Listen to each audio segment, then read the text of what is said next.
Yo, yo, yo, and welcome back to the Banter Boys podcast. My name is Sanji. With me is John. How you doing, boy?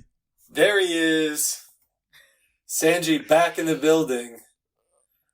Man, it feels like decades since we've last recorded or released a pod. This winter break has been really painfully long, stretched out. Feels like a whole new season.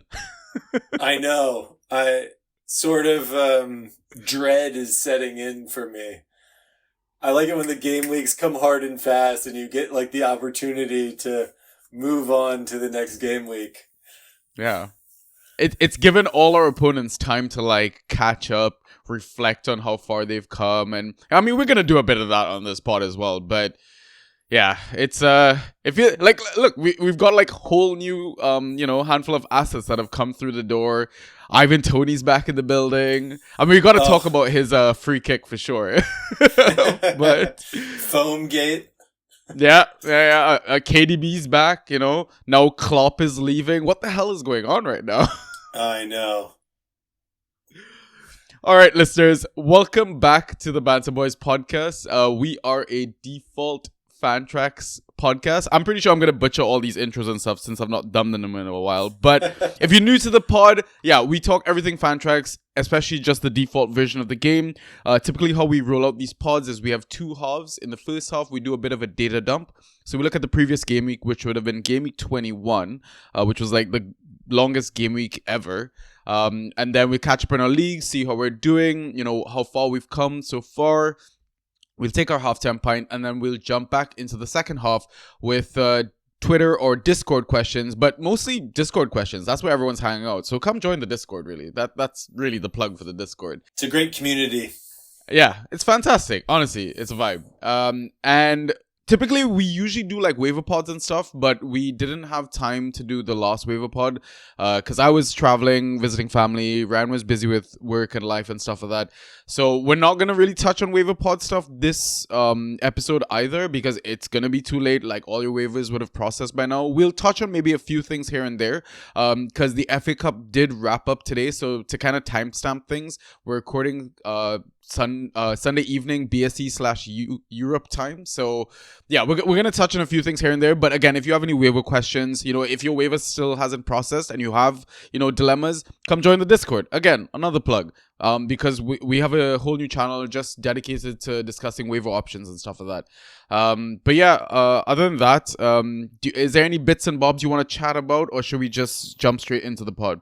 Well, I want to know what you were doing in the Great White North, Sanji, of Canada. All right. Yeah. You know what? Before I give people my juicy life updates, what I'm going to quickly do, which I always forget to do, is social plugs. Ross, I know I've seen you, but I'm still recording using your pre-recorded voice. So do your thing. Yeah, for sure. So you can message us on Twitter and Instagram. Our handles at BanterB. On Discord, in the Draft PL channel, Banter Boys, #6585. On Reddit, /Banter_boys. You can listen to us on Spotify, Apple Podcasts, Google Podcasts, SoundCloud, and YouTube, all under the name of Banter Boys. All right. So, hopefully you've listened to us. You've followed us on all the platforms. If you're listening on YouTube, hit that follow button. If you're listening on Spotify as well, listen, I know there's hundreds of you listening to this now, and I'm so thankful for the support that we have. But if you don't mind taking a few seconds just to go and hit that 5-star button on our main page, it would help us out a lot. All we're asking is a click of a button. It's going to help us grow the brand, spread the content, and, continue to deliver, what you want, what you need. But yeah, life updates. So I went back to Canada. Yeah, for those in our Discord, I think would have been aware. So I used to live in Canada for like 11 years. I was away for like the last 5 or 6 years. So I had a lot of life kind of in storage, a lot of friends that I kind of left behind. My parents were living there at the moment. They're on their way to Chicago in the next week or so.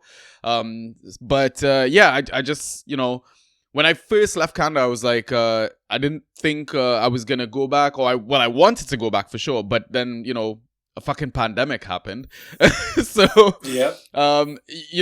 life happens, right? So plans changed, and now I'm like based in London, and like life is completely different.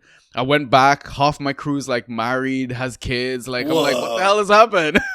Exactly. So sick though. To get like when you go back and everything's the same but different. What a vibe. Where Absolutely. in Canada was this? So I was traveling between 3 cities. Whoa, Mainly, okay. mainly in Oshawa, which is like a bit east of Toronto. I was in Toronto as well, and then I was in Kitchener-Waterloo. I mean, you could pretty much draw a line through all 3 towns in a sense. Nice. But pretty much I spent all my time in Ontario. 2 weeks wasn't enough. Canada's fucking massive. There's so many people to see, so much to do. I think I just need to go back, within a 5-year period, not outside of that. So, And Sanji, not to sort of do a role reversal here and ask you too many questions, but if I may, what's like the one thing that you found yourself missing the most about Canada that you got to experience while you were there? Timbits. Yeah, nice. I was nearly gonna say snow, because don't get me wrong, it's really pretty to look at. It's absolutely gorgeous. I timed it like a snowstorm perfectly. Like as soon as I got there was no snow. Went inside my boy's house for like 20 minutes.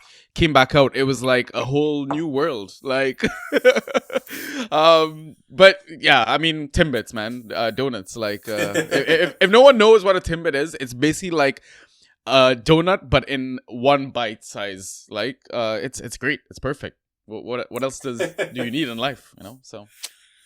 But yeah, I think that's about it. I mean, if you want more juicy details, I'm gonna be posting pictures and stuff in our Discord. So again, plugging the Discord. Salacious details emerging in the Discord. There you go. I might even have to start a channel on my love life or dating life, because Ryan loves to expose my shit on air all the time. Who from 10 years ago is looking good? Who's moved on to better pastures? It's all out. Everything's in to play for in the Discord. So there you go. All right, guys. So I think now what we'll do is jump straight into the pod. We'll kick things off with our data dump. Ay, ay, ay, ay, ay. Fantasy with the Banta Boys. So, looking at the default categories, we're going to start with key passes. So, the highest number of key passes recorded in Game Week 21 was 5 by Pedro Porro. And then 4 key passes by a bunch of players, but we've kind of categorized them by club. So 3 Man City players got 4 key passes. Julian Alvarez, Doku, and Foden. Then a couple of Luton boys, Barkley and Ogbene. Arsenal, you have Jesus and Saka. From Crystal Palace, you've got Eze. From Brighton, you've got Gross. From Sheffield United, you've got Hamer. From West Ham United, you've got Ings and James Ward-Prowse. From Liverpool, you've got McAllister. And from Nottingham Forest, you've got Chris Wood. Quick thoughts there, John? Yeah, well, the first quick thought is I just laughed at Chris Wood, key pass impresario. Not exactly his specialty. But with City, I just thought it was a really interesting game week because I had Doku, and in my league we have key passes at 1, so he had 3.5 points. These 4 key passes were all that he did in the entire game, whereas the other players did a bit more. So it is sort of interesting to see that in a 3-2 versus Newcastle, a game that you would expect to be so offensive. There were some disappointing outcomes still in terms of scoring. And also, West Ham, I thought, looked really good in that game. Yeah, that West Ham result was so stupid. Soufal had the dumbest moment ever, and you could see it coming too. It's why would you make such a silly foul? Like, especially after Sheffield already sealed the win for you by what's his face getting the red card, Brewster. He's just had a terrible time at Sheffield United, man. Yeah, never quite settled. And then Sufal does that dumb shit, and then Sheffield United kind of get the ball into the box. Ariola nearly kills McBurney, they kind of tie things up. Listen, I'm really excited for West Ham though, second half of the season. Like, I know we're just already over that second half hump, but I think they're absolutely gonna cook this season. Like, getting Calvin Phillips in as well. Like, I know he hasn't played a lot of football. He's probably played more football for England than he has for Man City, but I don't know, man. What is Calvin Phillips just like cooked at this point? I don't know, but yeah, on paper it's good. On paper, I mean, it's like depth for what's his name, the Mexican defensive midfielder, Edson Alvarez. Yeah, Edson Alvarez. So I don't think, I mean, the team isn't exactly set up to go like two DMs, James Ward-Prowse attacking mid. I don't think that's like quite enough creativity. Maybe Moyes will do that because he's Moyes, but in general, I mean, I think just paying Calvin Phillips' salary, it's like a decent loan move, and then they have an option to buy, so we'll see what happens there. I don't know. West Ham's been an interesting team. Kudus, after our last pod, where I think I was like, yeah, sell Kudus if you want to sell him, went like absolutely off. That happened with the Luton boys as well. You weren't very high on the Luton lads, and they've absolutely popped off since as well. So yeah. You've got this whole reverse jinx power going on right now. I can't wait to see who you're gonna tell us to sell now. Power is flowing through my veins. Oh yeah, I mean, it'll be interesting to see like even where Sheffield United kind of goes, because this Burton guy looks solid, man. I know he struggled in Villarreal for a bit. They were so good in the first half of that game. Before they have like an academy player that was playing striker, and he went off injured. But he's like really tall. I forget his name. Osula. Osula. He was winning like all these headers. And knockdowns, and then Brereton Diaz was getting on the end of them because he's a pretty good physical player. He knows the English game really well. Earned his stripes in the championship. Saw him score a zillion goals there. And I thought they looked such a changed side with those two sort of leading the attack. And then at 60 minutes, at halftime, Osula comes off. And then at 60 minutes, Brereton Diaz comes off, and then West Ham just like take control of that game and should have won. And I was like, Chris Wilder basically lost this game with the subs. Although maybe the Brereton Diaz thing was enforced because he hadn't played, a 90 of PL football before, et cetera. But, I was like shocked at how good they looked with them and sort of that counter-attacking play. I think they might be a little bit more problematic for teams to come against in the second half of the season. Yeah. Before we move on from West Ham, Danny Ings scoring probably his highest points tally for the season. I don't think he's going to do that again. No, don't try to sell me on Danny Ings. Look. It's either you were able to nail that pick or that's it, right? I don't think you look back there hoping for another 30-point haul. No. Yeah. Okay, Certainly good. Not. So one other name I want to kind of touch on from these key passers, because all of them seem fairly straightforward. No one like really surprises me. Maybe McAllister, but he had a fantastic game for Liverpool versus Bournemouth. Does he actually? Well, the thing is, he's playing in a new role now, eh? Yeah, that's what. Like in terms of the key passes, I know he's been getting a decent amount of points, but getting 4 key passes as right wing back or whatever is a little interesting. Yeah, so I think it's because Kabori's been away for AFCON, so he's kind of taken over that role. It's like what Dango was doing for Bournemouth, right? Left back, displacing Kirkes and all that sort of jazz. So I think enjoy it while Ogbena is ghosting. Don't be surprised if the ghost points drop once Kabor is back and he's playing further up forward, etc. And even when he was playing further up forward of Ogbene, he kind of lost his spot as well, right? He was like, used as a sub and stuff like that. So I don't know. Who knows when this honeymoon period is gonna end? Pretty soon, probably. Yeah, probably. But yeah, the name I kind of wanted to touch on was Eze. So we saw Eze drop, I guess in the default version, an 18-point ghost game. I know because I owned him in a league. But I feel like it's like he does well while Olise is out, right? Yeah. And my problem is that we were talking about. Yeah, and my problem is once Olise comes back, does Eze drop again in point production? Because now Olise is coming back, taking over more of the sets, all of that stuff. Like, Eze is not the main player anymore. So, like, what does an owner do? Would you recommend you sell Eze, before Olise comes back and you lose value sort of thing? Like, it's a weird position to be in. I just think in general, selling Eze is good because I feel like the perception of him is like a pure premium, where the reality is like Marcus Tavernier.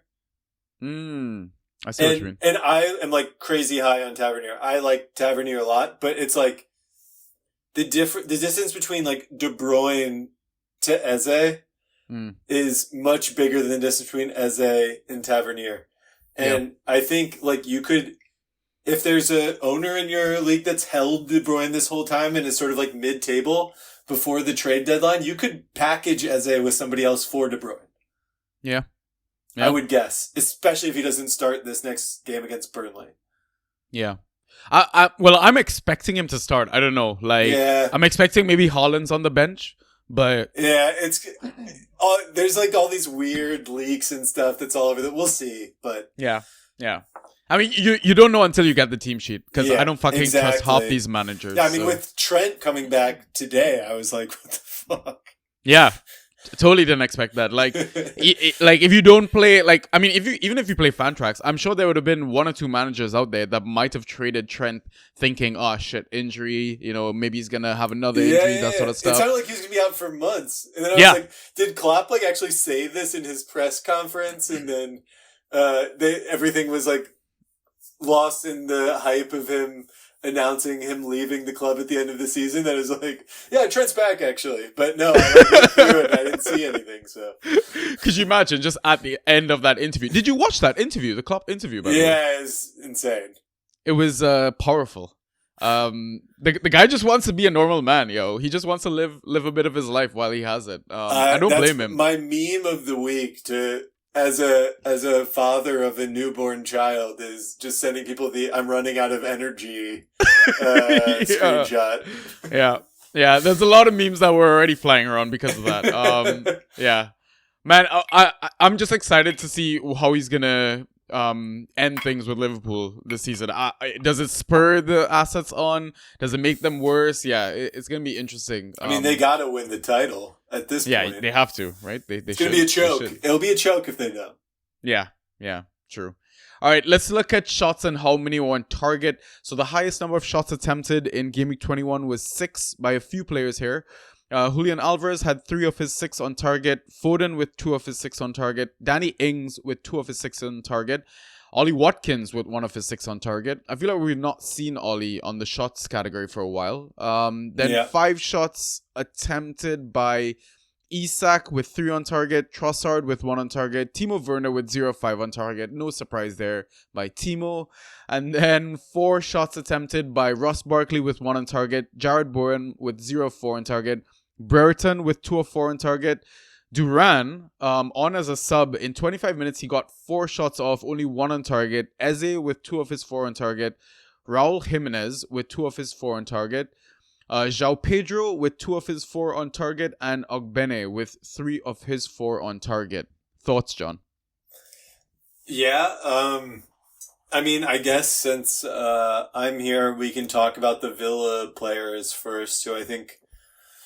as a Watkins owner, obviously I've been like a little disappointed over this period, but also it's a good introduction to talking about our team's playing in the FA Cup on Friday.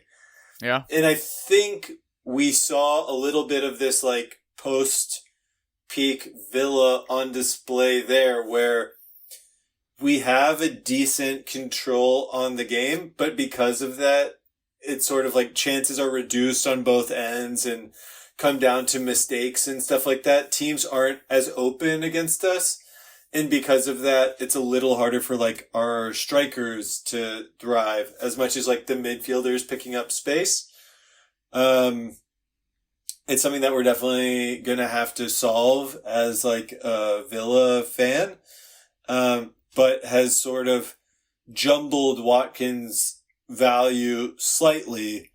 And, you know, I keep bringing up him having like a prime Vardy season this year. And I think it's so analogous to like when teams began to sit off Leicester in the second half of that season and you thought they were going to choke and they just kept eking out 1-0 wins, is sort of like, if Villa has a path to Champions League football, that's going to be the way that we're winning games, I think, unless we figure out a way to solve these combinations and suddenly become like a Arsenal or a Man City. You know, there's not a lot of teams that can easily win games when the other team is just sitting off. So it's going to be a challenge. And Newcastle will be a good benchmark. And Isak's right there as well. They were just playing pure counter football against City. Mm-hmm. And it'll be interesting to see how they do doing much of the same stuff against Villa. I think Isak could have another big game. Yeah. I mean, if we throw it back to the opening day of the season, I know you guys were thrashed 5-1 or something like that, but that was the same match that Sir Alex Ferguson was like, Villa is the team to look for rest of season. And I mean, he was spot on. So yeah. And you know, we lost Tyrone Mings with like a season-ending injury in that game. There's a lot of weird stuff, but I do think Newcastle will have a lot of confidence going into this game based on that result. So I don't think it'll be easy despite the fact that they're in terrible form, and it'll be an interesting game to see, you know, what happens. I've lost a little bit of confidence in the team over these past few weeks where it hasn't been bad, but it's just been a notch below what it was. And I think holding off West Ham over these next 16 game weeks or whatever, 17 game weeks will be an interesting battle to see happening, and then all the other teams below them. So yeah. And Duran is hurt, but he's always going to be interesting when he plays if Watkins gets hurt, because he's just like shoot on site, which is good for the format, but he's hurt and he's a bench option, so I would wait for him to get rotated in to pick him up. Yeah. So I'm going to ask you the age-old question. What's going on with the rotation of Cash, Digne, Moreno? Oh. If you had to put your money on it, like... Because I've been getting questions here and there. I mean, we even have it in our Discord as a regular topic. Like, oh, I'm a Moreno owner. Oh, I can grab Digne. Like, what do I do? Yeah. I mean, Cash nearly scored against us in the FA Cup. So yeah. Well, Digne's hurt. So that makes it slightly easier, which is just that Moreno's going to be playing on that side going forward. They don't have the same type of options.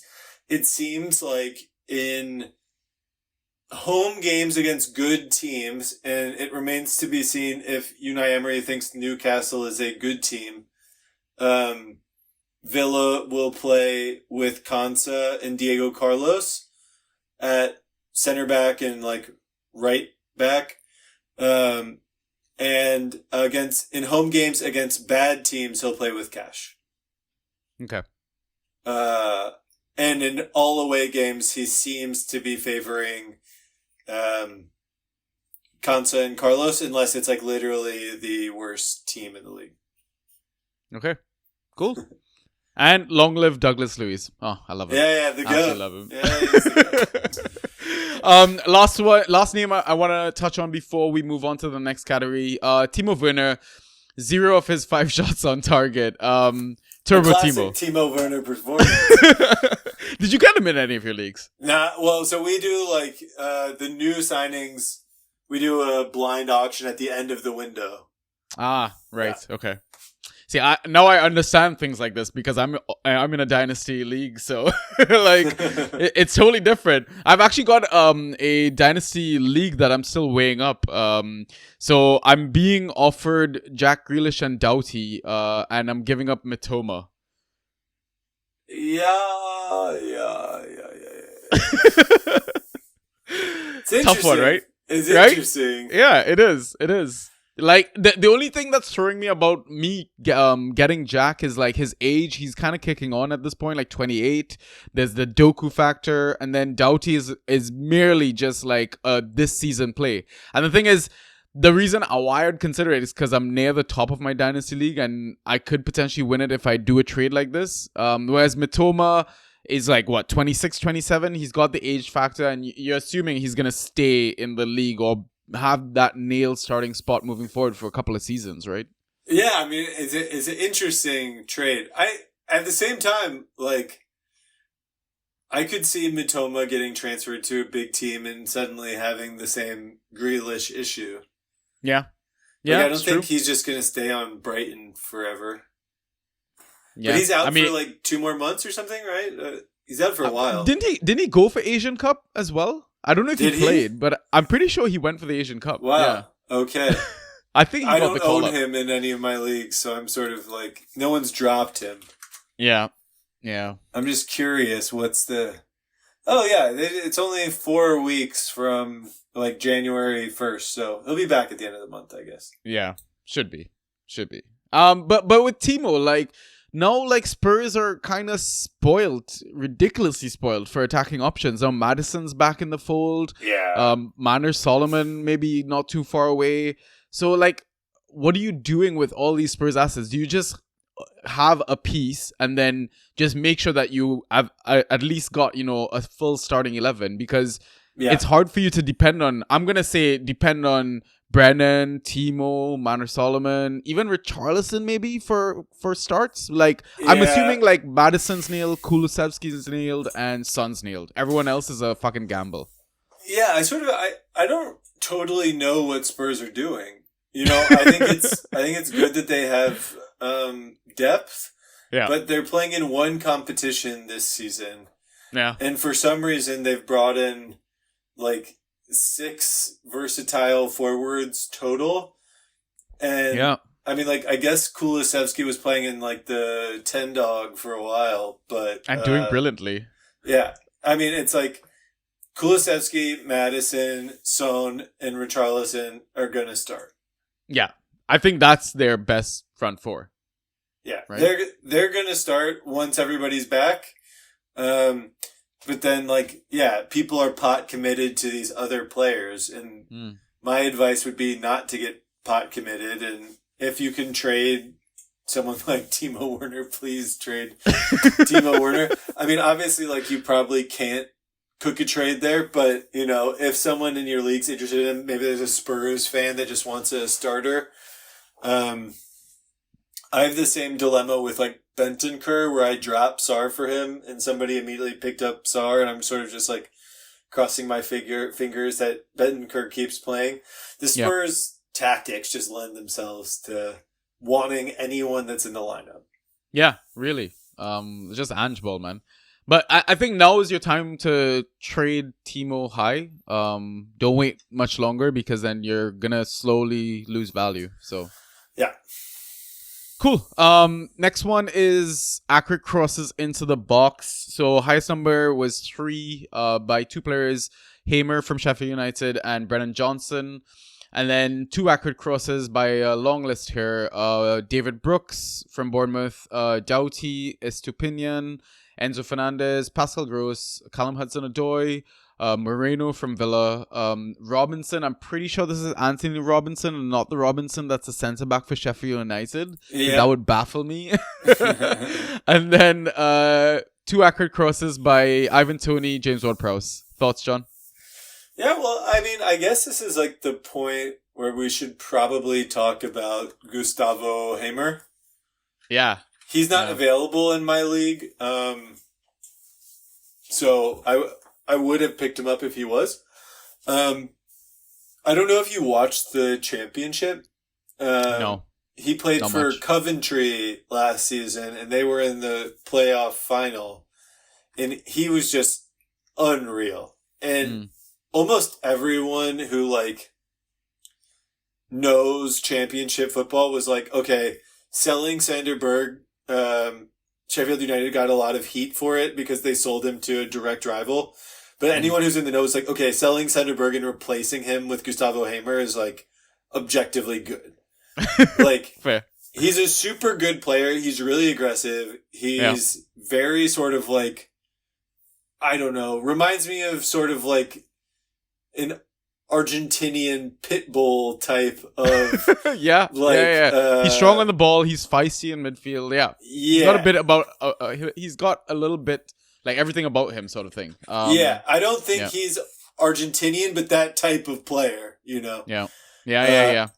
Apparently, he's Brazilian Dutch. Well, there you go. Go figure.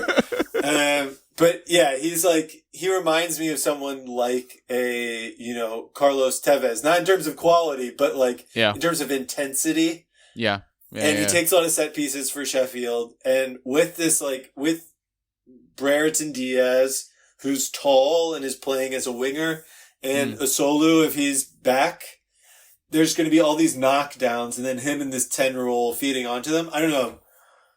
I've spent this entire season telling people not to get Sheffield United players, but this West Ham game made me very optimistic about them in games against attractive fixtures. Yeah. I mean, not even Hamer alone. Like even James McAtee. He's a baller. Yeah, you see touches of class in his play. I think even like the FA Cup game that they lost like 4-2, 5-2 or something like that. Like I remember McAtee, I think he had like this silky one touch around a player, then hit the ball onto the crossbar, nearly went in. Like, Sheffield United have got a couple of good assets in their ranks. And you know, I don't know. I would still say it's too late for them to stay up and stuff like that. But who knows with the Premier League? Like people are losing points here and there, breaking financial rules. Who knows? Anytime somebody's gonna get hit with a negative 10 points deduction. There you go. Sort of like a separate topic. Could they still stay up with how terrible these promoted teams are? I would like to see it as like a neutral, just like can Daesh escape from Alcatraz one more time? Oh man, like teams now have to play with like, okay, we have to get at least 10 points above the relegation zone. It's not even finishing outside the zone. Like there's a second zone. Yeah, but also like Nottingham Forest clearly broke the rules. Yeah, clearly. They had like four. They had like 4 or 5 starting 11s last season. So when when they were like a meme, and everyone was like, "Oh, when you break FFP rules," and then it's like, "Yeah, they broke FFP." Oh yeah. They were So signing Emmanuel Dennis and then like letting him go 6 months later on like half weight. Like it was insane transfer business. Yeah, it made no sense. Made no sense. David Brooks is on this list as well. They had a massive 5-0 win in the first half versus Leeds. But he kind of popped up, I think, with a couple of assists and a goal or something like that.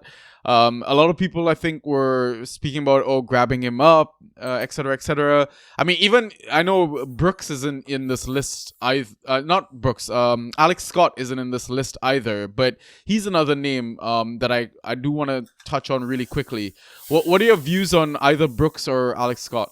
Yeah, I mean, I'm super high on Bournemouth assets in general. I really like the way they play. I think they're sort of like Tottenham light. Where if they have an attractive asset, you should play whatever players you have from them. But like those two players in particular, Brooks and Scott, I've had them at various points this season, but there is no reliable playing time for either of them, especially with Semenyo back from the AFCON. Yeah. Now, Ouattara is still at AFCON because he's playing for Burkina Faso. But with Lewis Cook and Ryan Christie in an away game at West Ham, I wouldn't be surprised if that's the midfield pairing, and that's who it seems like Alex Scott is competing with at the moment. Yeah. And then Brooks is going to be competing with Semenyo, Tavernier, and Justin Kluivert. And I think Areola has made it clear who he prefers. Yeah. Brooks has been like fit this whole time. Maybe I'm wrong, but I would be shocked if like Tavernier was dropped, for example. He's started every game that he's been fit, almost. Yeah. He came off the bench once in December in like a rotation game. I mean, Alex Scott is an absolute baller as well. I'm so, in terms of actual like player, I think he's basically already exactly who Jack Grealish is right now. Yeah. Like, it wouldn't surprise me if Alex Scott gets a move elsewhere at some point. Like to a bigger club and whatnot. So. Yeah, I mean, Bournemouth will want to hold on to him, and they spent a hell of a load of money on him when he was injured. Yeah. So I don't know what the pathway is, but yeah, I think in 2-3 years, you're right that it doesn't make sense for him to be playing for Bournemouth because they're not gonna suddenly make their stadium bigger, which is really a limitation to what they can do as a team. I really like the manager, but there is sort of like a cap on what types of players they can keep when you're playing with like a 16,000 cap venue or whatever it is. What's the vitality? I'm gonna say it's like 27. Oh, is that too big? I think it's too big, but it's 12. It's 11,000 apparently. Oh wow! I doubled it for no reason. You're bigging them up, but I mean, also we do see like what a role like these transfer fees and the like league pool is giving, because like Brentford just spent 30 million on Antonio Nusa, who's a Norwegian prospect, and they're like loaning him out for the next half of the season. But he's like a really top player, and their stadium cap is 17,000. So it's not like you can't do business, but to hold on to a, let's say, 50 million plus player, it becomes challenging with the economics. Yeah. Few other names to touch on. So Chris Wood has like absolutely nailed that spot, I think, as a starting striker for Nottingham Forest. Ilanga has popped off as well since Nuno Espirito Santo has come into the dugout. But I'm thinking, since they've kind of improved their attacking play and, you know, they've got some kind of consistency, is Cho a person that you want as some piece of that attack? Because I know they're kind of adding to their ranks a bit, right? Like even Dominguez is got a bit of a shout now in that starting 11. I mean, I think last pod I was talking about how much I like Dominguez. I really like Dominguez. He's a good player. Yeah. Also, how far away from playing is Awoniyi? I think he's like stealthily very close to being back. I think he is close to being back. But do you he'll play over Wood? Chris Like, Wood. Really? You think He's so? better than him. I mean, maybe I don't know. I still He like is- Chris Wood, man. Chris Wood's like a He is proven Prem better striker. than him. Chris Chris Wood turning into Messi just doesn't. Are you kidding me? invalidate the At fact St. James's Park, a hat trick like that. that was one of the most entertaining moments of this season. I was like making all sorts of faces on the couch watching that game. What? Yeah, so I'm like wondering, like, is Callum Hudson-Odoi like a stash or a streamer? That I think that would be my real question. He's not. He's a streamer. Okay. I mean, maybe I'm wrong. Maybe I should like look at it, but just without thinking about it, he's a streamer. Okay. Enzo Fernandez is another one. He's not always consistently in the starting 11 for Chelsea, but recently he's been popping up with some goals here and there, important ones for us in cups and stuff like that. Where do you stand on Enzo? Stash or streamer? Well, I feel like your opinion is maybe the one that counts here, but for me, I think he's 100% a stash. Yeah. He's good. And he looked really fantastic. Good against Villa, and he was injured, right? That's why he wasn't playing. He had some like weird groin issue or something. He's got something going on that is preventing him from playing as much as like Connor and stuff like that. But he seems fine. He seemed fine against Villa. He did not seem limited in any way. So yeah, I mean, he still finished like 89 minutes in the game, right? So yeah. Oh my God, Conor Gallagher, by the way, is like, if you guys sell him, it is truly the worst like managed club in world football. Well, I mean, it's what Connor. I think people underestimate what Connor does. It's not like, don't get me wrong, I would love for a midfielder to get goals and assists, and I think we need more attacker returns from our midfield. But the way he presses with Cole Palmer is it's disgusting. He was the best player on the pitch in Villa versus Chelsea. Yeah. Yeah. And I think there's a lot of very good players in that game, but he just like stood out as being everywhere. He was sort of just like a premium John McGinn, and John McGinn is very good. Yeah. Goes without saying. Last name to touch on, Ivan Toney. He's back, baby. He's back. Do you see that free kick thing? We have to touch on it. Like every other pod that I've listened to has touched on it. Yeah, but it's just like, why do we need to touch on it? I guess it's because he moved the foam. Because like people move the ball all the time, but I guess it's the moving the foam that makes it seem sinister for some reason. Who gives a shit? The reality, okay, so I played goalkeeper at a reasonably high level. Yeah.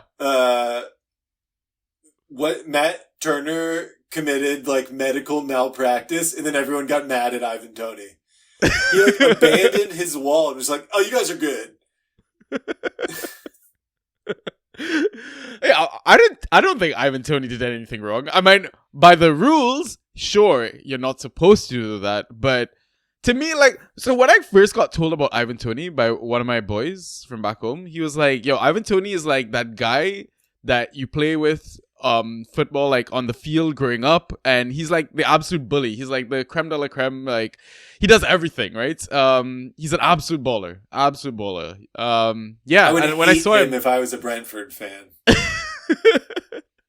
What? Sorry? I would hate him if I was a Brentford fan, because really? Why? He's constantly trying to leave Brentford. And then they all like are like they have Stockholm syndrome with this guy who does not want to be there. Do you remember that thing on the boat when he was like, "Yeah, I play for Brentford. Yeah. Fuck Brentford." Fuck Brentford. Yeah, I remember that. And then this window, he's like, "Everyone knows I'm trying to make the step up to a bigger club, whether it's now or this summer. I hope someone comes and gets me." And then it's like, everything's forgiven because he scored a free kick. You know? But I don't know. Rubs me the wrong way, this guy. He's still an absolute baller. Yeah, he's still a great player. But I think what he did is like, if you're a Brentford fan, you're like, oh, whatever, you know, it's a goal, whatever. But if you're on the opposition, or you're like fucking cheat, like I don't care. I thought it was hilarious. I don't know. Like if you're a Nottingham Forest fan and you think it's the opposition's fault and not your team just like completely losing focus on like what's going on for apparently like 10 to 15 seconds, that's a bit fair. Yeah, they all just sort of like zoned out. Like, yeah, I have no idea what Matt Turner was doing. I don't know what he's doing half the time, to be honest. I can't even blame VAR because VAR is just fucking unreliable. But it's unreal that Matt Turner has somehow skirted through this whole thing without any criticism. That your only responsibility as a goalie is to make sure that a player cannot shoot outside of the wall. Yeah. Where it's like, Yeah. just set up your wall a little bit to the left so that even if he moved the ball, he couldn't shoot around it. Yeah. Yeah. You have the other side. Yeah. I know we talked about maybe picking up Cho, but maybe don't pick up Cho because Cho just opened up the wall for no reason as well. So. Yeah, they detached the wall. Yeah, as like a goalkeeper, I was quite befuddled at how they allowed that to happen. Oh, all right. Extra categories. We'll quickly run through this. So highest number of tackles won was 7 by Tavernier. Highest number of dispossessions 6 by Broya and Doku. Highest number of interceptions 5 by Wan-Bissaka. Highest number of clearances 11 by Thiago Silva. Highest number of successful dribbles 6 by Eze.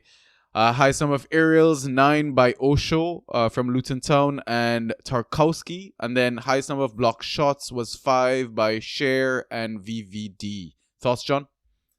Yeah, well, okay, I just gotta big up my boy Tavernier again. I posted about this in the Discord because he had like 5 of these tackles after 20 minutes.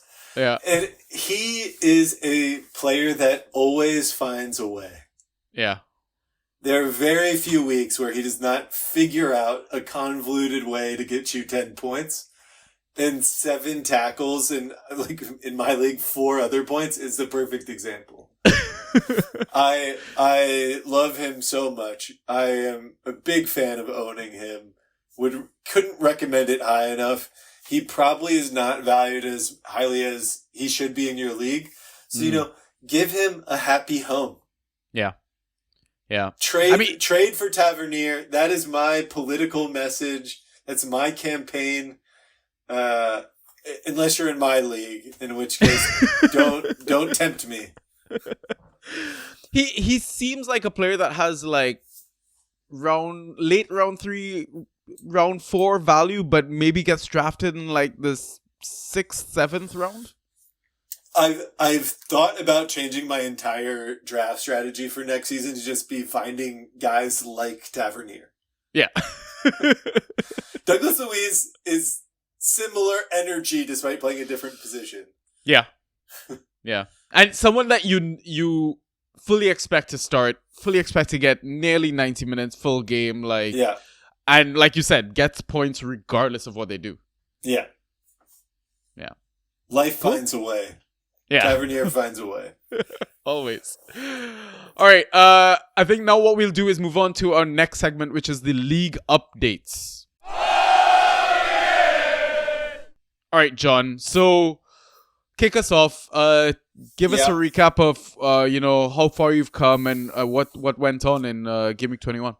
Yeah. So I thought maybe I would give a little lay of the land about what's going on in my league after the festive period, just to give you guys a little bit of context about why I have this sinking feeling of dread sitting in. I am in first place at 16-5 with the most points as well at 2,200, but I think I have probably the 3rd or 4th best team. The manager in second place is at 14-7. He just got Ivan Toney back. He probably has the 3rd, 4th, or 5th best team, but has gotten good luck. But he has a lot of positive regression type of assets.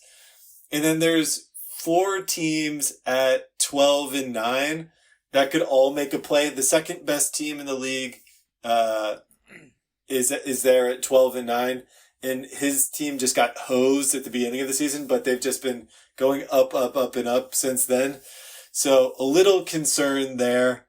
But in general, the league's insanely competitive this year. Outside of the top 2 and the bottom 1, everyone is between 7-14 and 12-9, and it's a 16-team league. So it's all to play for. But I'm getting this sinking feeling that things are going to turn against me in this second half of the season. In terms of last week, my team did very well. I won 127-83, But Not like bad. all of my reliable players flopped. And with the way that it was like divided up, I thought I was absolutely cooked. So Odegaard, Doku, and Watkins combined for 11 points. And Wow. they're sort of like my reliable every week you start them players.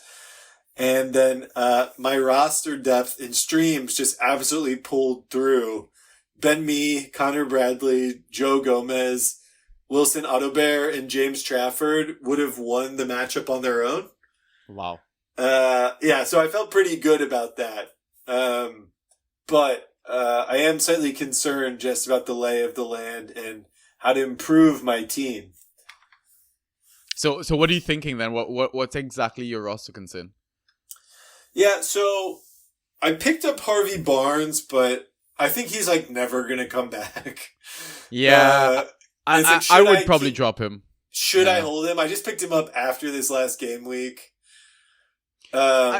So I talked to Ryan about this on one of the previous pods. Like with Harvey Barnes, I think if you can afford to stash him game week to game week, like let's say you've definitely won your matchup and stuff like that, and you have nothing else to kind of do with your time for the rest of the game week, then sure, grab him, stash him.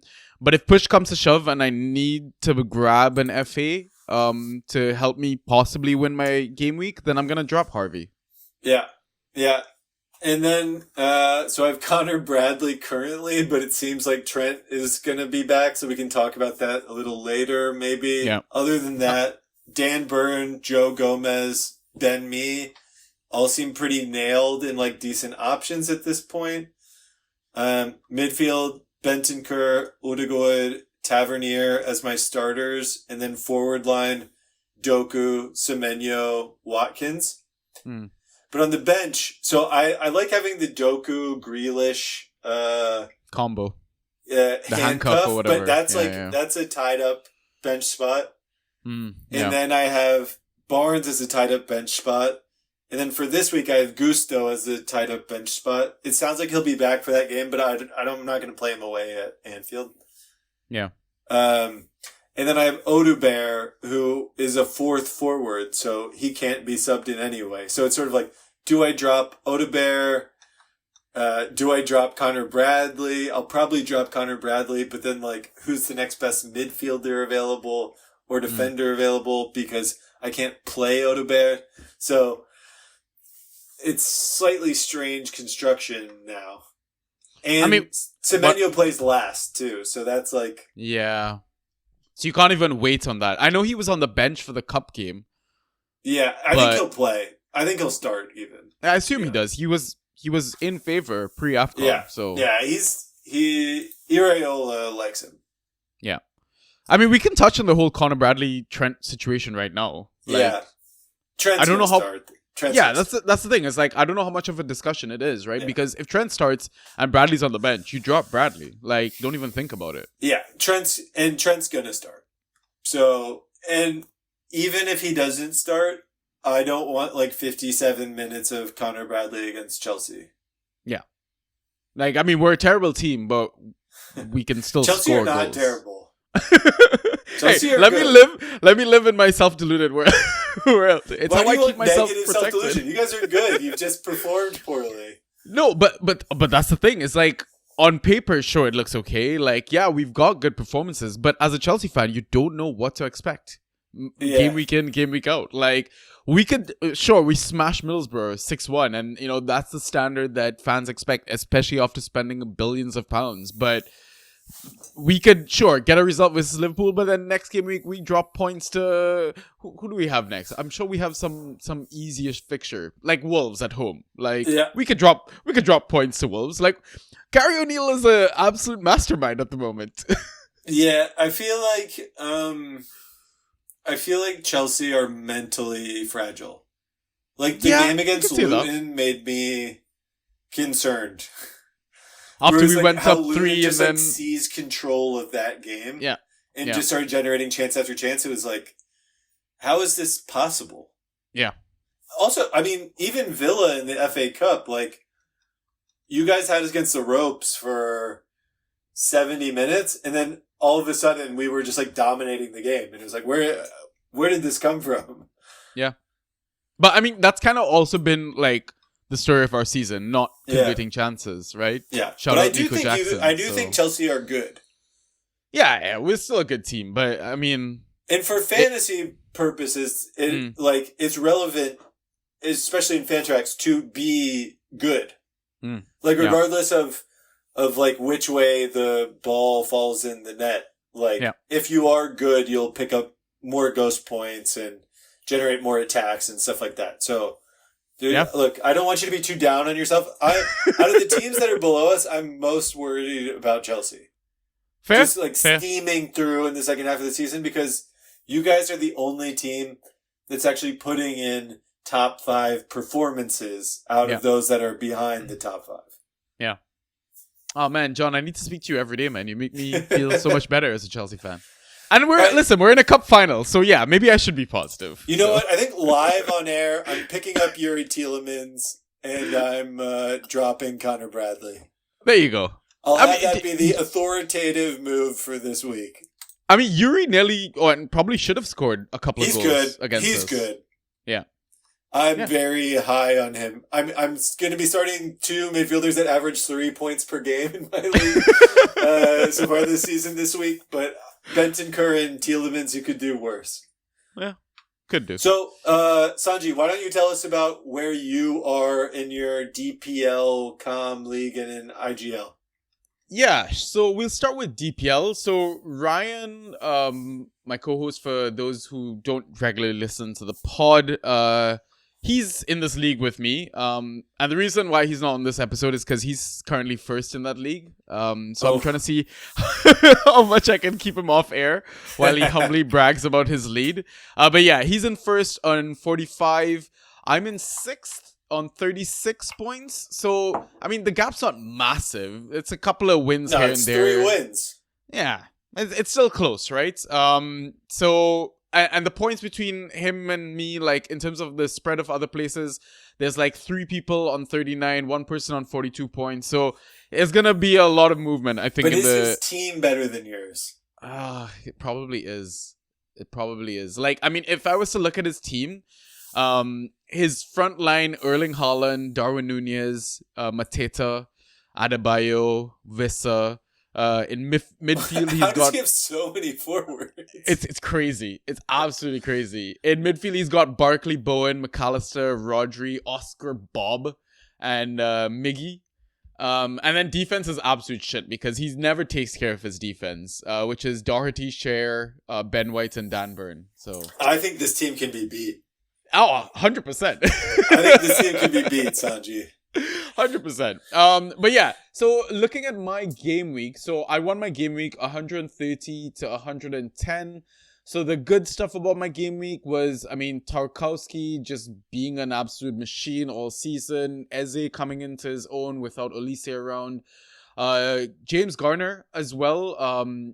Yeah, listen, he's been like an underrated asset, I think, this season for Everton, and in Fantrax in general. But yeah, quiet 13-point ghost game. I can't talk about the Everton Villa game. I was so pissed off after. you know that you said that. I'm gonna definitely come back to this. It was just like what Everton, like, basically, fair enough. They were at home. They showed up to just like disrupt the game or whatever. Yeah.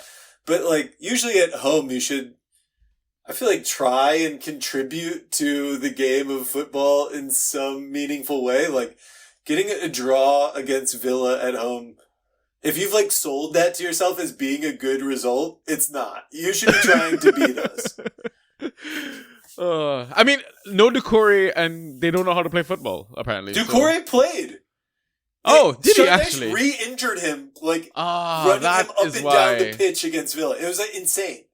I was thinking to myself on the couch, I was like, okay, so we're getting the only Doucouré game before he's clearly re-injuring himself again, because no one should be pressing this much the first game back from a hamstring injury. And lo and behold, he's injured himself again. Of course. But other good things, Jota and Ivan Toney, yeah, they combined together for like 50 points alone. Yeah, nice. Regrets, I don't know if I really have regrets after winning as well, but if I had to have one, was benching Jensen or Lemina over Brownhill. It was just, I think, because Brownhill was starting the first game of the game week, and I don't always like benching assets that I know are going to play for sure, because you never know what to expect later in the game week. Yeah, it's like the pro and con of that 12:30 fixture. Yeah. It's a massive gamble. And sometimes when you end up, you're like, oh, you know what? I can wait. And you bench that guy and then he goes off and you're like, fuck, I should have started. I don't want anyone in the 12:30 fixture. I want all my team to be in the 4 p.m. Saturday fixture. Yeah, agreed. So Montiel was another regret in the sense that I wasn't expecting him to get many points. But I still started him because I wasn't sure who else to stream. And like right now, streaming defense is actually tough. Like, even for the game that Forest has coming up against Arsenal, that is also early kickoff game. I'm like, I'm definitely going to drop this guy. Like, don't get me wrong, I love him. Yeah. World Cup winning penalty kick machine, you know? But, yeah. I think Montiel could be an interesting option for the next game week. Yeah. Because so maybe if I can be available stash him? in, like, every league. And Nuno really likes his fullbacks, so... Yeah. He's clearly preferred him over Nico Williams. So. Yeah, like Toffolo became available in my league again also. So like I think after this Arsenal game, there's going to be a lot of opportunity on the Nottingham Forest assets. Okay. I'll keep that in mind then. But yeah, I mean, roster concerns, just a couple of dud spots like Nico Jackson and Huang off in their international duty cups. And I've got Noni Madueke on my bench. Like, it's a weird one with Noni. Like, it's like you said, right? You want Fantrax assets from teams that play really good football. That's why you're also massively high on Bournemouth, right? Even though, like, ignore league table position, all that sort of jazz, like, who they are as a club, because of the style of football that they play. Like, Noni's still a decent asset to hold if you can, right? But again, don't screw yourself into a loss or losing situation because you're holding on to all these duds and then all of a sudden one of his starters goes missing or something like that. That's my only concern, right? Yeah.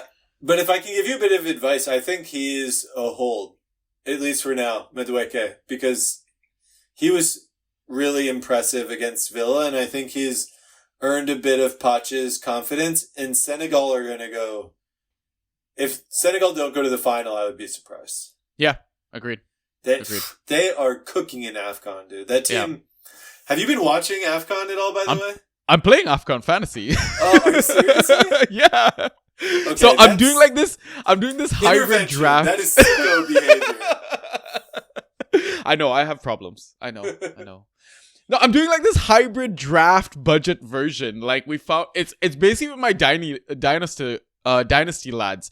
The problem is like my dynasty lads like enable my toxic fantasy behavior. Like it's literally every sport or tournament that kicks off, they're like, guys, league? I'm like, yeah, of course. So like we basically drafted the first 2 rounds and then the rest of the roster was filled out with budget options. So I couldn't pick like Osimhen or Salah and stuff like that. Like my picks were Kudus and Shilule from Namibia or whatever. Yeah. So basically both my picks are gone. So I've been just like picking the most random players ever. Like I had the double Angola attack as well with Jelson and double Babulu. Angola attack is what typically a machine. Something that someone wants to say in a fantasy format.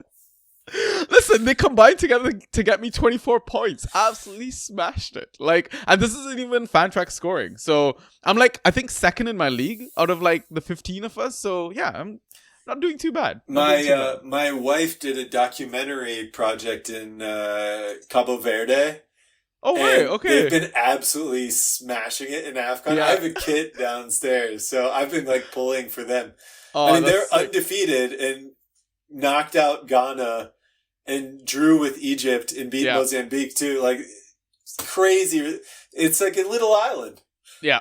It's been a great AFCON, not gonna lie. Like vintage yeah. stuff. Yeah.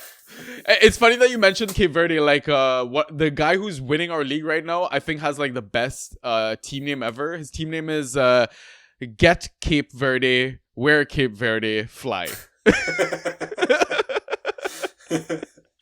And flying is he. Oh man, it's so good.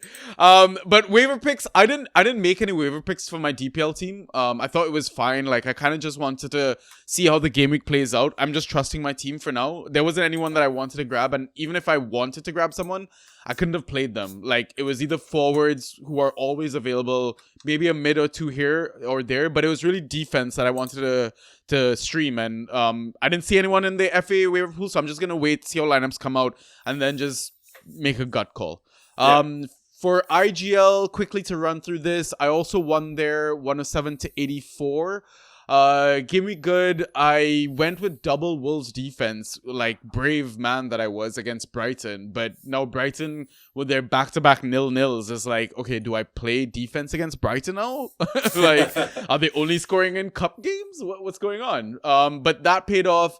Verge, Garner there as well. Punting on Amdouni versus Luton paid off. Ivan Toney in this league as well. Regrets benching Jensen in this league as well. So at least, consistency is key. That's the way I look at it. Yeah. Roster concern. This is where I really want to touch on. So in terms of the streaming defense stuff, like, I've currently got double Wolves defense versus United. And I'm like, do I maybe just wait that out or maybe go earlier? Because they have the last game in the game week. Are they home or away? They're home to United. Okay, yeah. Which defenders is it? Doherty and Semedo. See, based on that reaction, is like, so I am streaming them this week then. Yeah, I mean, Semedo's one of those guys, and I think maybe it actually answers one of the questions later on, which is like the people that are the trap players. Because Semedo is 1000% a trap player. He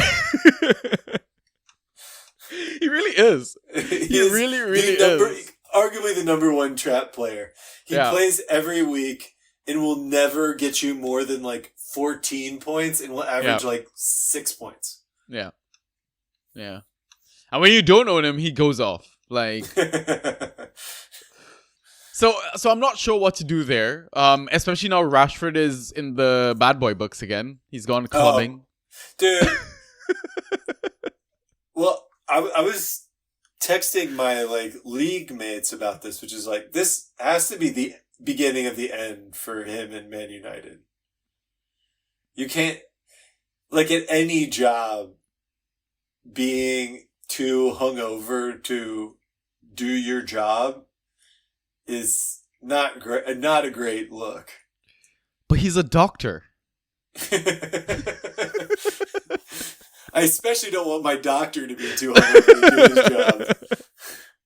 Surgeon MBE Marcus Rashford going up with delirium tremens on the operating table.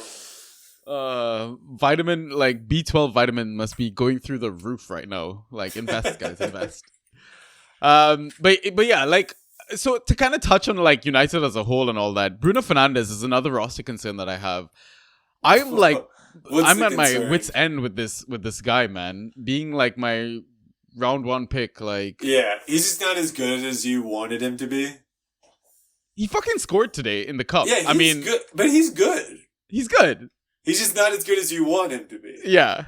Because he's in my league, I think he's scoring 12 plus points a game, which is less than last season, but I mean, you say that out of all players. Oh, for sure. You say that, people in our Discord are like, "Oh, he's still a top 10, top 15 player," and I'm like, my points aren't showing that though. Yeah, he's ranked 17th for the season, and is behind Tarkowski. So I don't know if he's still top 10, but he's fringe premium. Yeah, that's a perfect way to put it. Honestly. Yeah. Which is still good, and you have Douglas Luiz, who is also fringe premium because I told you to draft him, and Best live And- draft pick ever. So if you combine those two, you're getting the Bruno Fernandes production you wanted. Yeah. True. I'm just rolling 10 men out every day. That's why. Waiver pick I did there. I dropped Amdouni because Burnley are playing City, and I grabbed Paulinia. Just depth. He's a bit of a steady Eddie. You can't go wrong with him. Dependable. Plays every game. So, yep. That's my league updates. So I think what we'll do now. And in IGL, where are you in the league? Oh yeah, true. I didn't give my No, I update was there. just So curious. for IGL, like it's different to DPL. DPL, I think you got to finish top 2. So I'm fighting for top 2 spots there. So is there for- like a playoff? For IGL, there's playoffs. For IGL, they promote the top 2 and then winner of the playoffs from 3rd to 6th. So it's Okay. interesting over there because I'm definitely nowhere near the first 2 places because I'm currently on 30 points and first place is on 48 points. Yeah. But second place is on 36. But then here's the kicker. From 3rd to 7th, where I'm, 3rd place is on 33 points and then I'm on 30 in 7th. But Yeah. 30 points also goes all the way down to 9th. So there's a 3-point difference between 3rd place and 9th place. Yeah, but you said 36 is second place? Yeah. You should target that, dude. I really Push should. on. Everyone's losing interest right now. I don't know if you Yeah, it's felt true. the energy in the air. If you just push on, you can win. And this is also to the listener. If you want to win your leagues, if you want to have fun, just push on. I know this isn't the most exciting time of the season, but like low key, West Ham, Sheffield United, one of the most fun games to watch of the entire year. Weird stuff has begun happening. So, just hold the rope and keep going. And I think some strange and fun things might happen to you, no matter where you are in your league. And if you have that summit in sight, this is the time to go, baby. There's still like 17 weeks left. You got this, Sanji. Oh, I love this. John, you are now my life coach moving forward. 17 weeks for 6 points? Amazing, right? He's possible. dead in the water. That's what I'm saying. Yeah. I love that. All right. I'm like so excited now to answer questions. Guys, we're going to take a break though. Yeah. And we'll be back in a bit with questions. So, see you then.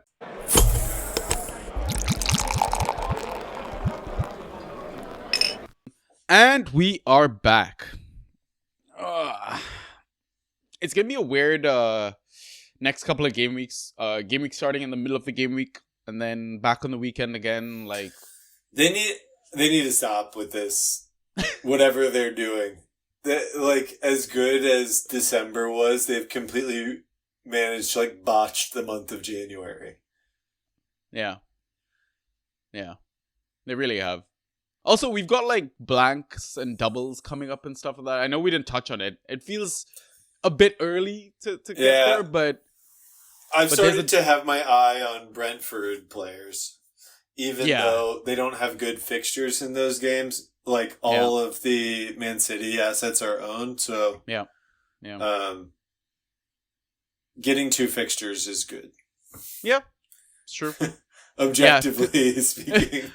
I mean, they do play both Liverpool and Man City, but I get what you're saying in terms of availability and stuff like that. But I do also think that sometimes, especially if the fixtures are that tough, going single versus double difficult is also a viable strategy. But I mean, approaching, like when we get closer to that game week, I think we'll be able to better analyze and pick from that. But yeah, I mean, we're speaking about game week 25 where Brentford double and Man City double. And then in 26, you've got like, I think 4 It's teams gonna be a ton of confirmed blanks, right? blanking. Yeah. So like Chelsea don't have a fixture, Liverpool don't have a fixture, Luton and Spurs. So just, I know it's kind of early, but maybe have a look that far on and see, what your team's kind of looking like. And either you start planning early or just, assume it's a loss and just kind of go with the flow. So just food for Don't thought. assume it's a loss. Look at it a little early. Like, these are things that win leagues. Yeah. No, you're right. You're It's right. just like, with your streamers, getting that stuff a couple weeks in advance for the people that are roughly interchangeable points wise, that can win you your league. Yeah, you're right. Especially with the freaking COVID postponements the last couple of seasons. I keep losing my leagues because I've been like, I can't deal with this. Yeah, true. Man, you guys need to listen to John more often, man. This guy's so positive, like such an optimist. All right, we got some questions though from our Discord. Let's get it going. So, how are we gonna do this one? Do you want to take turns asking, answering? Yeah. Sure. Okay, I'll start things off then. So our first question is from Draft Indian. Double slash or double vertical slash? I don't know. What is that symbol? It's something. Yeah, like a road strip. Yeah, exactly. It's like the highway. But his question is Barkley a mid 2 now? And John, that's the reason why I want to ask this is because I know last couple of times you were here. For those that are, this isn't a video podcast, so I'm giving Sanjay 2 middle fingers. He's giving me a road trip, basically, with his fingers. But yeah, what are your thoughts on Barkley now? Are you a changed man on Luton assets? Yes and no. In the sense that I do think that they're a slightly interesting team. They're doing a lot of different stuff since the last time that I was on the podcast. They've become much more geared towards aerials. Like they've been starting with Adebayo from the start of games. Carlton Morris has become a bench player that's just going on and attacking teams in the last 13 minutes.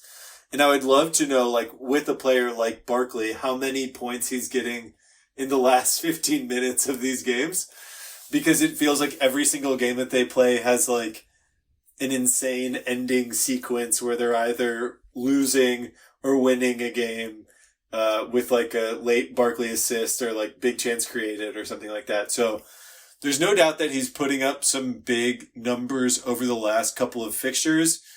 There is just a part of me that feels like it's unsustainable in the sense that if you go in and look at the underlying numbers, it's not like Luton is suddenly a chance creation juggernaut or Ross Barkley is. It's that the players are getting on the end of things and either converting or like getting a header on target, or something like that. So yeah, there's an element of that's skill. There's an element of that's luck. I think Barkley's points per game total for the season as a whole, which is like 9.7 in my league, is relatively representative of his production going forward in my like mind canon.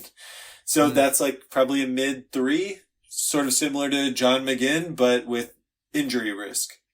Yeah. But would you ever be worried about starting him? Like you'd still start him every matchup, right? Yeah, I dropped him against like Liverpool or something like that, and he had a decent game. But yeah, he seems like he's relatively matchup independent. I don't know. I think with Luton, like the underlying metrics are just like not supporting how good they've been. But it's been like fun. So I don't want to like rain on anyone's parade. And I do think Barkley, given that he's taking so many set pieces and like having sort of like a deep crossing role, is poised to carry the most value out of like all of the players. Yeah.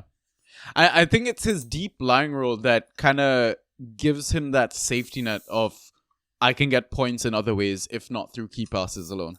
Yeah, and so like if you also look at Doughty too, his production basically like fell off a cliff, and then in the same December fixtures, he got it like all back. And I think like it's hard to rely on like the chaos of December to just like keep going. Yeah. At some point, teams are going to fall into more of a rhythm. Like, they've been playing a lot of, like, 3-4, 3-2, 2-3 type games. Yeah. Yeah. But just enjoy it while it's going. I know a bunch of you guys have, like, held fast on these Luton assets, and I'm sorry if I, led you astray in the past. I'm just trying to be realistic here.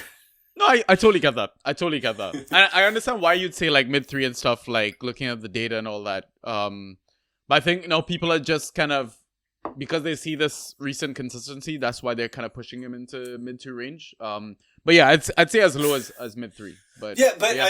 So I don't know if you agree with this, but I would say that Luton has been like, in December, we're the most consistently inconsistent team in terms of like the actual on-pitch product. It was like helter-skelter football in every game. We go up 2 goals on like 0.2 XG and then try and defend that and then eventually lose 3-2 or, like the games were absolutely insane. I think Sheffield United put up like 3 XG to 1 against them and Luton won that game 3-2. Yeah. Yeah, Luton, like the Luton games are exciting as fuck. They're really good. All right, next question is from Draft Pie. Do you want to take that one? Yes, Sanji. Who are the biggest traps? Players you're always tempted to pick up, but who never do the business. I already shouted out Nelson Semedo here, so maybe you have a similar type player. For me, I'm gonna put in Man City defenders, Yes. Brighton defenders that are not Purvis Stupinan. Yeah. Aston Villa defenders, mostly the centre backs. Yeah. For me personally, players like Harvey Elliott or Curtis Jones. Yeah. Curtis Jones is a good one. Who else can I throw in there? I mean, these are ones that have like personally burnt me on several occasions. Have you never been burned by Malpai? No, he's actually helped me. I've got him in my dynasty. Oh my god, I've been burned by Malpai so many times. Never again. I mean, there was a question that came up in our Discord about him versus KLP. I'm gonna say KLP over Malpai, so like Malpai or whatever. just not having to deal with Malpai is like yeah, worth the price of admission alone. Oh my god, yeah, pisses me off, that guy. Who else is kind of Ian Matson was trappy for me. When he got his one out of position start, got like negative 0.5 or something like that. Yeah, that's a good not playing trap. Where it's like a hold trap. I mean, those are like my main ones. What about for you? Anything that I've not mentioned? No, I mean, I think you covered it. I'm trying to see if I'm rostering a trap right now. Like maybe Malo Gusto. Also, Joe Gomez is trappy, but has been performing well lately. Yeah, but yeah. In like FPL history, he's like the ultimate trap. Yeah. Troll, trap, like all of the above. But yeah, I think those are like some of our popular ones. So we move on to the next question. Yep. From Mr. Nauru. So he has a few questions here. Yep. So there's an interesting thought. How does everyone's draft look? And what have you changed? So I'm assuming you know how they do those flashbacks on social media, what was I or who was I 10 years ago or 20 years ago. So it's like comparing draft day versus like now. Yeah. I am so provoked from the message that he's replying to, though, which is Draft Indian saying he dropped John McGinn. What? Are you insane? Yeah, it's kind of wild. I mean, are you playing listen, in like a 4-team league, Draft Indian? I'm gonna, match him and be like, I dropped Doughty in the first few game weeks of the season too. So yeah, that was like a massive failure on my part, I want to say. Yeah, but dropping John McGinn in the middle of the season is a little different. He's scoring like 10 points a game in my league. Yeah, Yeah, he's been fucking solid for me in the Bash League as You well. gotta have the best team of all time draft Indian, so shout out to you. But any like stark differences to one of your teams? I guess your main team. Oh, maybe reading this now, he dropped him earlier in the season and is regretting it. Yeah. So I I'm pretty wasn't that's there what for it the is. discussion. Sorry, draft Indian. I didn't want to cast aspersions. Yeah, in terms of... So I just like pick up and drop people all the time. There's a lot of valuable assets now that I had and dropped.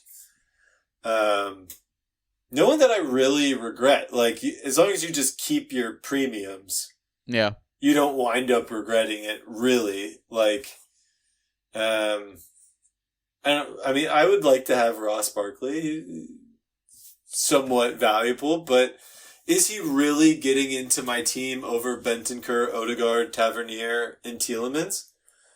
I don't know. Like, I like all those players going forward Yeah. more than him. But in that roster, I would say he's the mid 3, which is where you put him. Yeah. I'd start him over Bentancur and Tielemans. Yeah. I don't know about Tielemans, but probably Bentancur. Yeah. But Bentancur is like really good. At least last season, he put up 10 he's points great. a game. Yeah, he's great. Honestly, and like, when he's fully fit, for he's Leicester amazing. put up 9 points a game last season. Like, I think just because it's taken a little bit longer for these guys to get going this season through both injury and like limited playing time, people forget who they are, but they're still those players. Yeah. Somewhere deep inside. I dropped Mason Mount. I don't regret that, but I dropped him. I traded for him and then dropped him. I fully endorse this message. I did I traded Philip Billing and Reguilon for Mount and Eriksson, and I think both managers have dropped all of the players, which is just the perfect trade. How about you? Did you drop anyone that you're really regretting? No one that I'm really regretting. Like, I look at like my first 10 picks, like I've only lost one of them, and that's because of injury, Casemiro. The rest of them like are solid mainstays. Like, I mean, I can't believe I got Douglas Luiz in the 9th round. Like, what an absolute fucking steal. Yeah. Yeah, I think I kept most of them. It was all my like late picks, like 11 and till the end. Like, I don't own any of those guys anymore. Like Chrissy, Lockyer, Slimane, Egan, Bayer, Flecken. Like, I've replaced them with basically like good streaming options. You were wiling out on those picks, aren't you? Oh yeah, I was having fun at that point, man. I was like, I got Ivan Toney before that. I was like, yeah, let's just have fun. Let's just. You're like, random... these are streamers anyway. Yeah, there you go. Exactly. Right. If they pop off, they do. If they don't, then fuck it. Like, I'll find something else. And like, and that was like my DPL one. I'm like, I'm trying to think back to like my IGL one. Let me see, Sunday League. Because I think I was second pick. Yeah, I was second pick there. I don't have Iwobi, who was like my 4th pick. But he was like, that was like Everton Iwobi. And it was like, oh, he's amazing. But then he went through all this like MIA, dip in form. And I was like, what the hell am I doing? So eventually I just dropped him. I was like, I can't keep dead weights. Like, yeah. I guess my one regret in this draft was getting Doughty in round 12 and then dropping him. Like, not being patient that first few game weeks, and now he's easily, I want to say, like maybe round 6 value sort of thing. So yeah, I mean, nothing too crazy. I'm just glad I kept the patience with Ivan Toney and he's back. That's all I care about. So.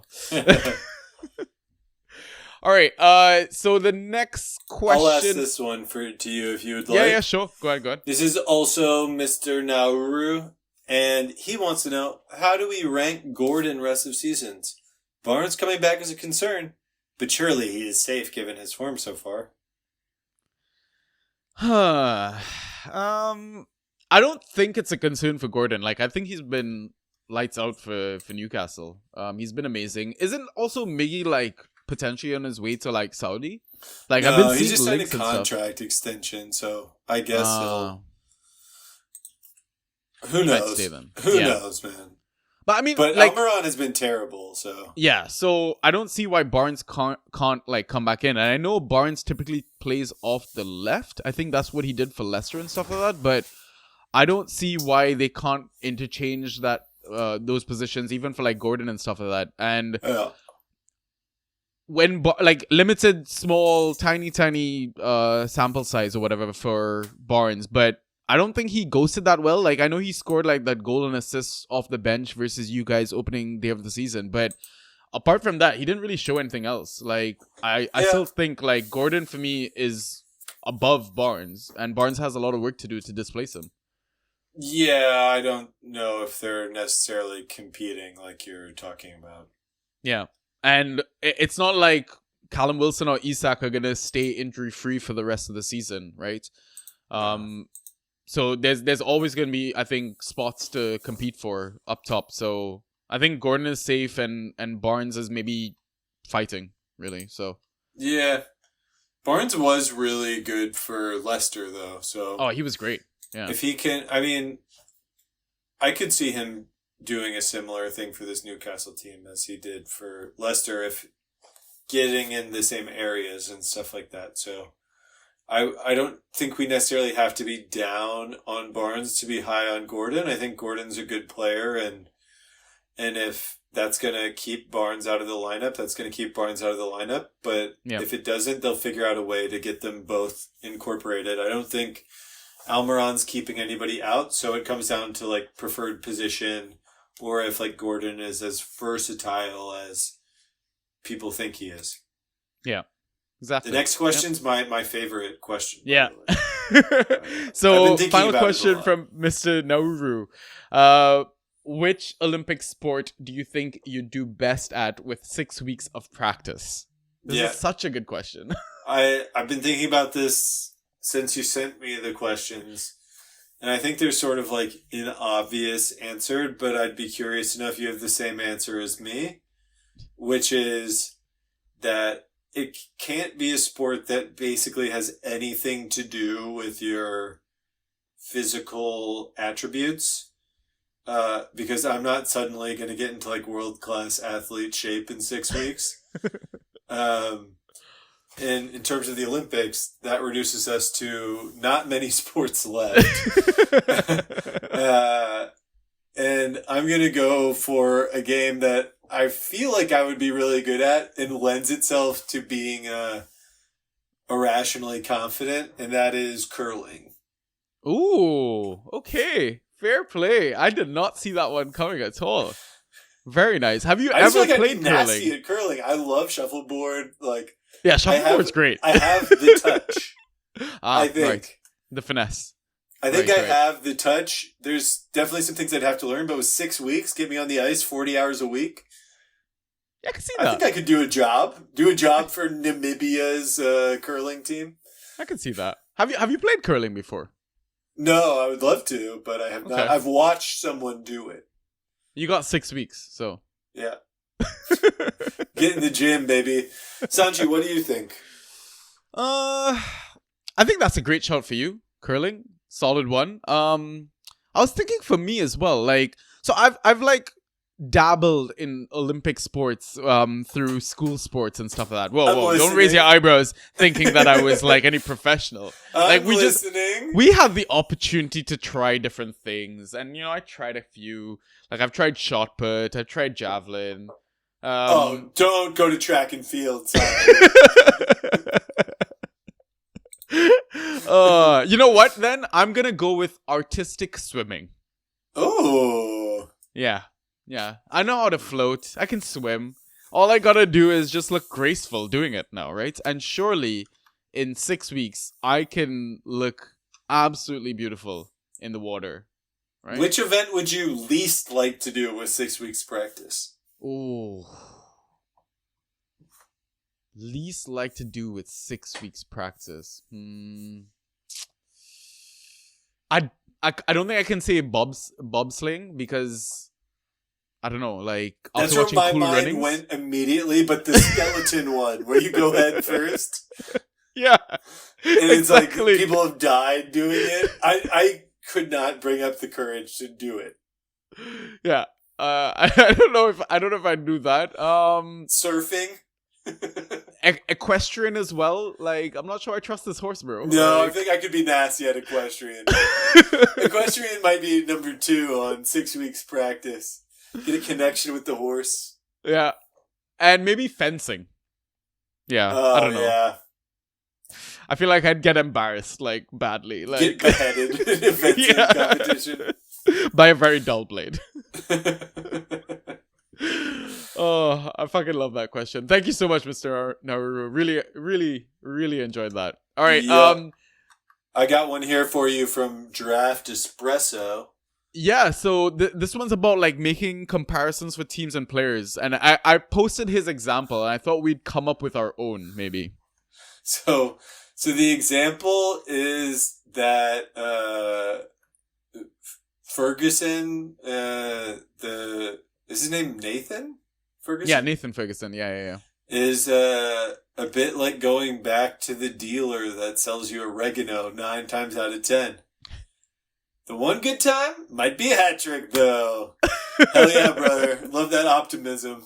No, it's Evan Ferguson, not Nathan. Yeah. Nathan is this Crystal Palace one? Plays for Everton. Yeah. Evan Ferguson plays for Brighton. No, but there is a Nathan Ferguson. He plays for Crystal Palace. He just never plays. Oh my god. Okay, so there's a vortex of Nathan Patterson, Nathan Ferguson, and Evan Ferguson, where they're all sort of... It's like all the 3 Spider-Men just player. pointing at each other. That's what it is. Yeah. Okay, so like I heard a really entertaining one, a really bad one, but I don't know if it's like a little bit sexist or whatever. So I feel like I should come up with the guy version of it because someone told me the woman version of it. So I'm gonna come up with the guy version. What is the sexist comparison? I gotta hear the sexist comparison first. Oh, we probably get Binder cancelled, but so someone told me Manchester United is like that really, really hot girl that you knew back in high school, and you were like an absolute dweeb, but now years have gone by, and now she's old and has. How you like me now? You're really successful, and she's old, and she has a broken marriage, couple of kids, and you're not going back there ever again. But you still have that like old attraction to her, like, you know, that high school crush, and that's what keeps you there. Or maybe it is time to go back. Now strike while the iron's hot. I mean, adopt, don't shop, right? So undervalued. Gallo still putting up decent points. You know, Casemiro on the waiver wire looking attractive. Yeah, there you go. She was out of your league in high school, but now you can get her off the waiver wire, and you know, might be your time to shine. Could be. No, I'm joking. I don't endorse picking up Manchester United players. What about for you? If you had to make a team comparison to some sort of real life event. Yeah, well, I didn't have anything prepared for this because I sort of didn't understand the combination of these ideas. I think I'm good at coming up with these on the fly, but now that I have the pressure on,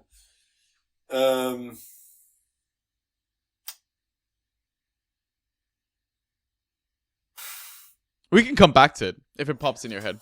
Maybe, you know, Bournemouth and Spurs are like, the first time that you like saw television in color, or like, I was born in the 90s, so I remember the first time that I saw a computer. Oh, so this is what football is. Yeah, okay. These teams are balling. Yeah. And I want to be involved with whatever this is. I remember I was talking to my wife about this. I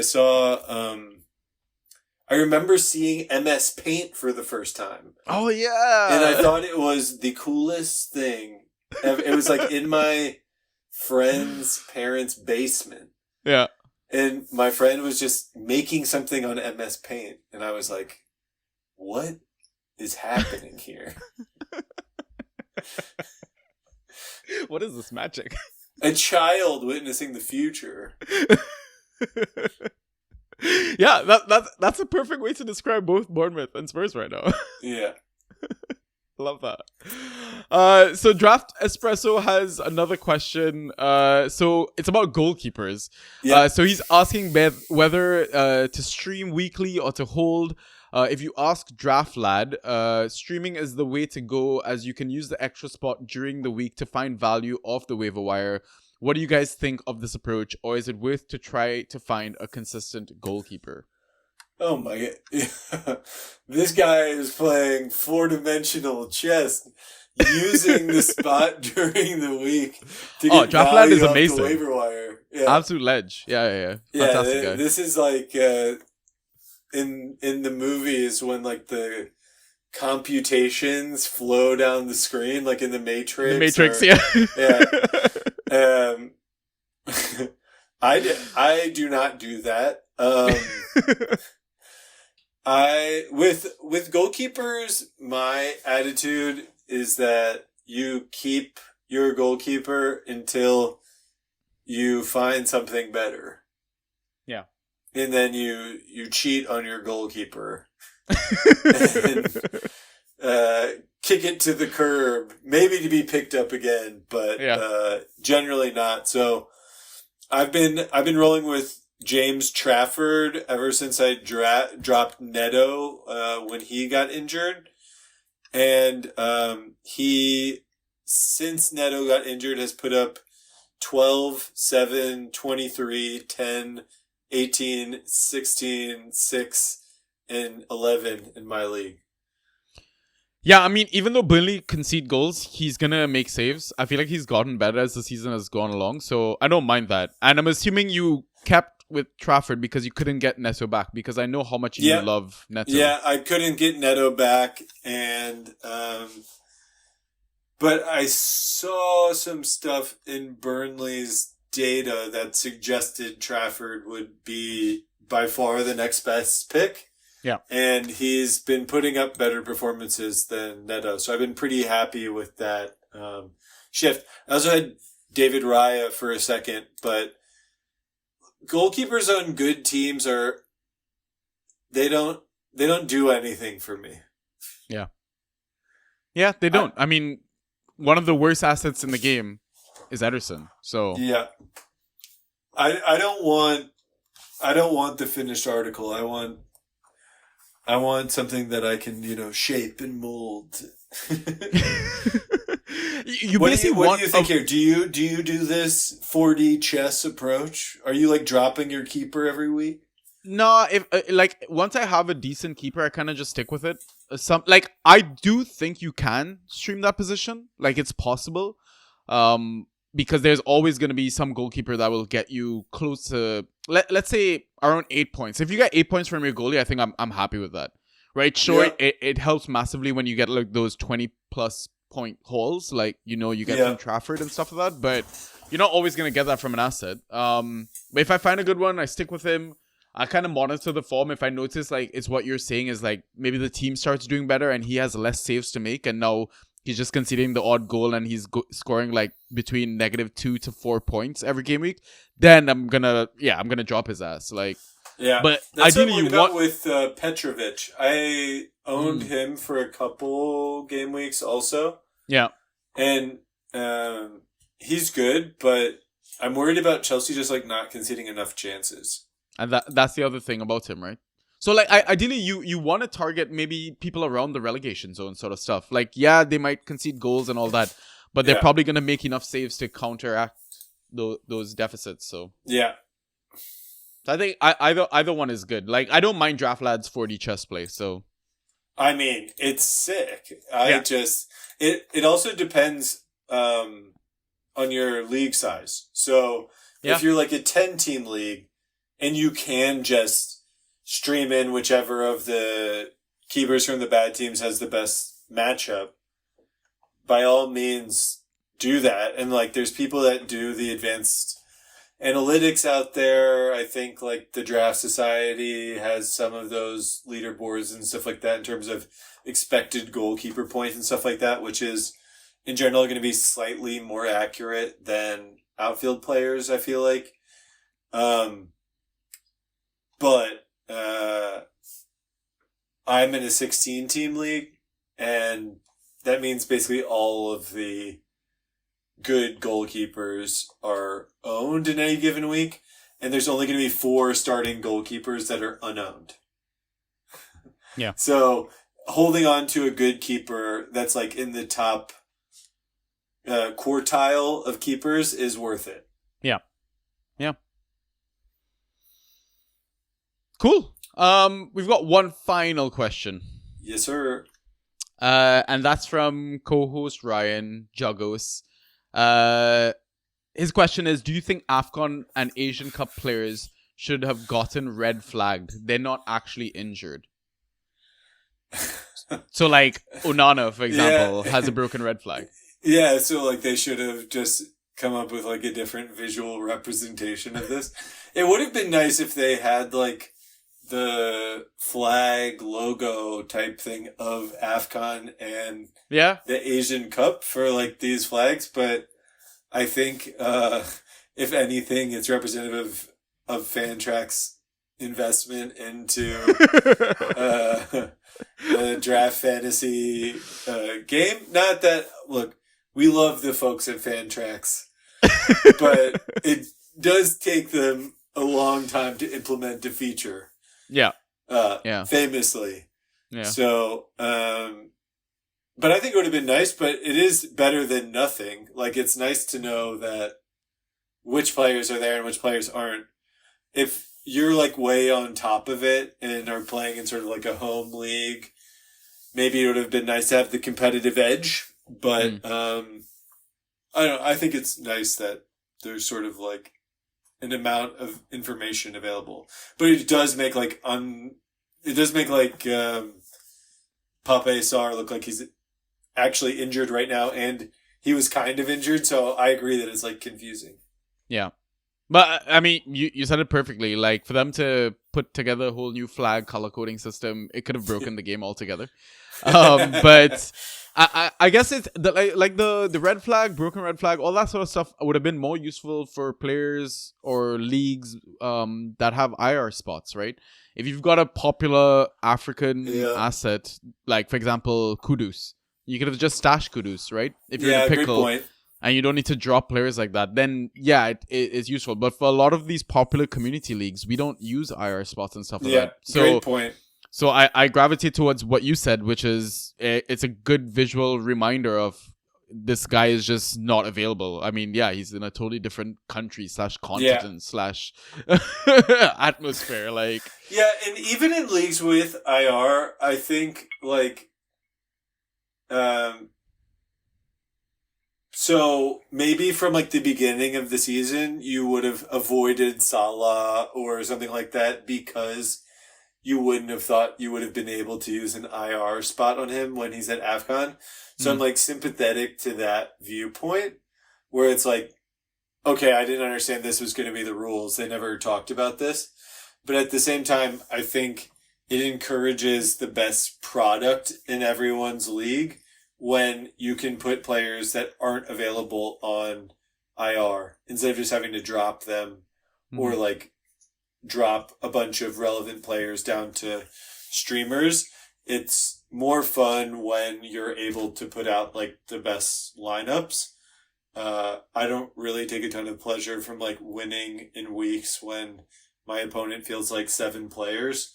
So, in general, I do think it's good if a player is unable to play for whatever reason.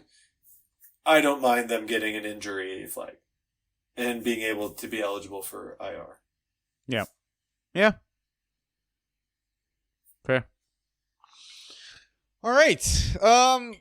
Those are the questions, and that is the pod. Yes, sir. Nice, man. Solid It sesh was again. fun. Do you have any final thoughts, questions, or points of discussion you want to touch on before we wrap up?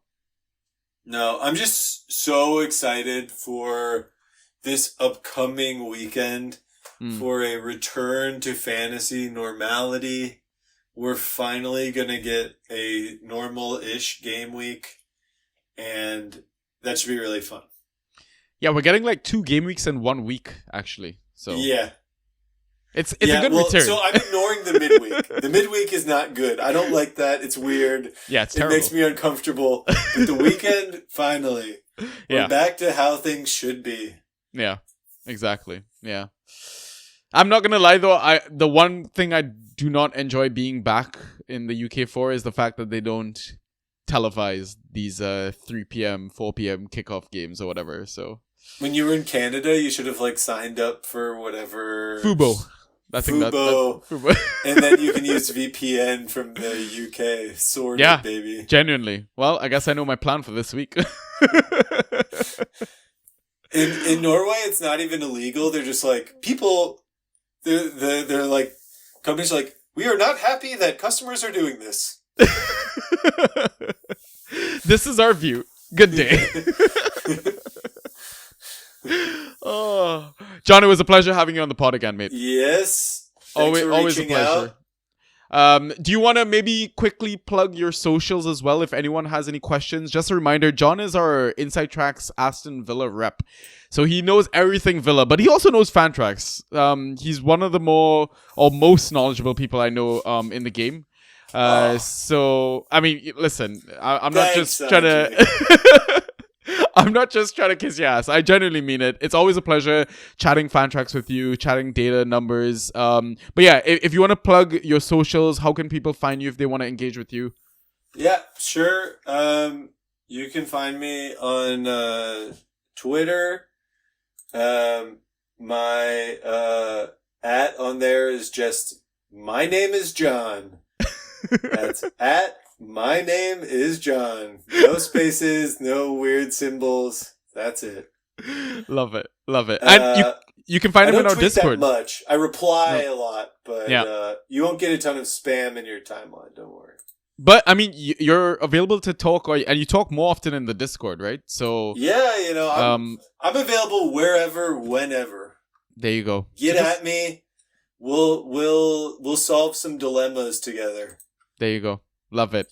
All right, guys. So that's it for this week's pod. Ryan should be back next episode. We'll see. I'm not sure. I think he's in some different country at this point, but we'll figure something out. We'll get some information. Sanji, get a win back against Ryan next time. You start breathing down his neck.